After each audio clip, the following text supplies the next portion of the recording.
Hello friends, welcome back to Miss Jessica's Art Club. Today's project will be using a couple of bags I purchased from Hobby Lobby. This small one was about 99 cents and it's a good size. It fits all my pencils and markers, and this tote was $3.49. I went ahead and estimated an all-in budget of $8.50 for this project.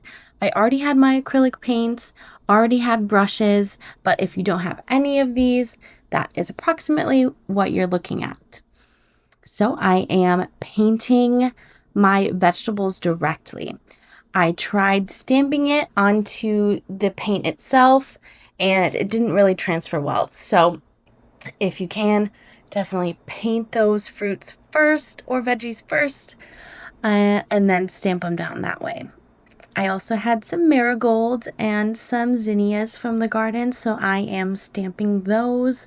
You can really use whatever you like. You don't even have to use fruits and veg. You can just go out to the yard and do some leaves or flowers or branches. Branches would be cool. This video is really to inspire you to get creating, get your hands on some paint and various materials and just make something. We are so consumed with consuming that we're not creating as much as we used to. So get out there and create something today, like this cute little bag and this cute little pencil case.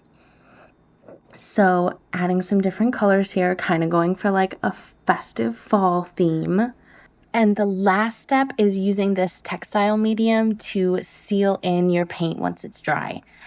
Using acrylic paint on t-shirts or this canvas fabric, it can get kind of stiff and you really don't want that, you know, if you're trying to use it as a bag. So this will soften that paint and kind of seal it into the texture of the bag. So here's the final product out in the garden and I love it. I hope this video inspired you today. Thank you so much for watching. I'll see you next time on Miss Jessica's Art Club.